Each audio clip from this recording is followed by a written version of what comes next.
So there are times when despite doing everything right, the outcome is not what you hoped for. So ICU reminds you every other day that outcomes are not always in our control. Communication is a very important component, and finally trust in team roles. So when the foundation is strong based on these 4 or 5 principles, even quick decisions are systematic and not impulsive. Even well-intentioned decisions may later be questioned. So that is why the most important thing is documentation. So when doctors feel protected, they practice more confidently, and eventually patients get better care because of that.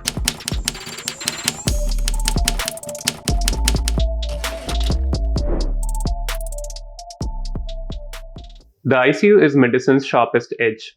Every minute, every breath, and every decision matters. For Dr. Mohit Mathur, an intensivist, a teacher, and a former director of critical care at Max Hospitals, this is home. He has lived through nights where families have waited outside, and he has taken tough calls within the ICU. In this episode of the White Coat Tapes, we discuss with Dr. Mohit Mathur what it takes to be in one of the most pressurizing jobs in the world, the risks involved, the resilience, and the responsibility that comes with it. So please welcome Dr. Mohit Mathur.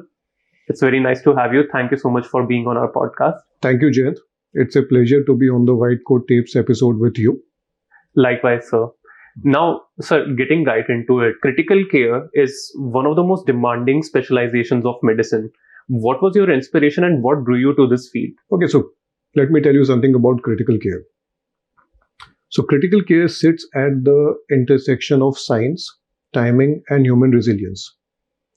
In ICU, you see medicine in its purest form. Every intervention has a meaning. And as you rightly said in the beginning, every decision matters, every breath, every minute counts. So it's a field where you cannot afford to be passive. You must engage fully, both intellectually and emotionally. Also, I was deeply moved by the idea that the right decision at the right time can completely alter a patient's trajectory. So that sense of purpose and immediacy is what brought me here and what has kept me here for the last 20 odd years. So ICU medicine is relentless, and what keeps you coming back day on day to such a high pressure burnout environment? Very apt question. I agree, ICU can be exhausting both physically and emotionally. So what brings me back is the privilege of being present at the most fragile moments of human life. When a patient turns a corner, when a ventilator is removed, when a family gets hope back, those are the moments that make you realize how lucky you are, how blessed you are to be at that particular moment. Also, I've been lucky to have exceptional teams working with me throughout. There's a unique camaraderie in critical care, a sense of shared purpose that is rare and deeply fulfilling. So that is what keeps me coming back to ICU every single day. So, Dr. Mohit Mathur, I'm sure you've performed so many surgeries and, so many procedures later. Do you still remember your first big save? And can you let us know more about the pressure you felt in that moment? So I remember a young guy. He was in septic shock. It's a medical condition, and he was deteriorating rapidly. The team moved almost on instincts. Fluids, vasopressors, ventilation, all the standard. These are all the standard treatment steps. He survived. So what stayed with me thereafter wasn't the adrenaline. It was the realization that he survived not because of one single heroic act. He survived because a team trained for hard moments executed with calm clarity. And because a sequence of disciplined decisions were carried out quickly and collaboratively. So that day I learned the lesson that ICU isn't about extraordinary gestures. It's about consistent excellence under pressure. Very well said. You've led teams over the years during which, you've probably had to make some tough calls and, seconds have been accountable to make some of these decisions. Yeah. How have you been able to make those calls and what was it like to manage that responsibility? So, Jayant, with practice and experience, decision making becomes more about process and less about pressure. So I've always relied throughout my career on evidence-based protocols, continuous monitoring, which gives you more and more data points to act upon. So the possibility of something getting missed out is very less. And with those evidence-based protocols, we do frequent trainings, retrainings, so that those things go into your DNA. Communication is a very important component. And finally, trust in team roles. So when the foundation is strong based on these 4 or 5 principles, even quick decisions are systematic and not impulsive. And importantly, I've learned to maintain stillness inside the storm. I realized that calm mind sees options more clearly than an anxious one. So that is what has helped me throughout my career to take decisions. You've won awards like the Sushruta Award for Excellence, but I'm sure over the course of years in your practice, there must have been cases that did not go exactly, how you hoped for. Can we discuss more about that and what you felt in that moment? In fact, those are the cases that stay with you. So there are times when, despite doing everything right, the outcome is not what you hoped for. So in those situations, we sit with families, we answer their questions, and we carry that weight back home.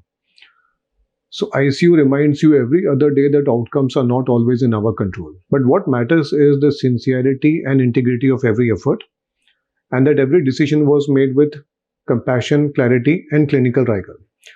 So if you have that satisfaction at the end of the day when you're leaving the hospital, that is the most important thing. You should have that satisfaction that whatever you did was with compassion and clinical rigor. Families look for answers from intensivists during some of these darkest hours, where they maybe have a family member who's being operated on, or, some other similar scenario. In these situations, when you know that the family is waiting outside, does the emotional weight linger with you in such cases? Of course, it does. So we are also humans before we are doctors. So families look to us not just for medical updates, but for strength, clarity, and sometimes hope. And in this particular area, you cannot work without empathy. So we have to be empathetic. But what I've realized over the period of last so many years is that we are not here to fix emotions. We are here to hold space for those emotions while we try to stabilize the patient. So we definitely try to be with the family, answer their questions, take all the difficult questions without trying to actively modify the emotions. What is important is we have to be honest and compassionate and transparent in our communication with the families, even if it is not sounding very good to the families. In today's day and age, with so much growing social awareness as well, even the most well-intentioned decisions by doctors can result in sometimes litigation or scrutiny. Uh, Being a doctor from critical care, do you feel or have you ever felt particularly exposed to such scenarios? Yes. So when we work in areas where life and death are outcomes, the scrutiny is bound to be inherently high. That's an inherent risk with this profession. And as you rightly said, even well intentioned decisions may later be questioned. So that is why the most important thing is documentation, which I keep telling my juniors, communication, documentation of that communication, and shared decision making with families. And we means as a society, we should try to work towards creating legal and institutional frameworks which provide some sort of protection to doctors who act in good faith under complex circumstances. And I think here there's a very important role for organizations like yours to play in this particular area. So, Dr. Mohit, following up on that, after having so much experience in this field, what advice would you give to young intensivists? So I always tell all my juniors to learn deeply first, communicate from their heart. That means communicate transparently and honestly, and on multiple occasions. Don't shy away from talking to attendants. Trust your team. And I also tell them that you cannot pour from an empty vessel. So the importance of resilience in ICUs in critical care is very high.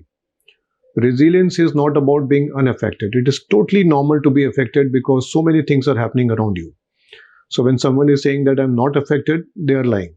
It's totally normal to be affected. But resilience is about processing that, reflecting on it, and returning back to work with clarity instead of burnout. Summarizing this podcast over some of the things we have already spoken about.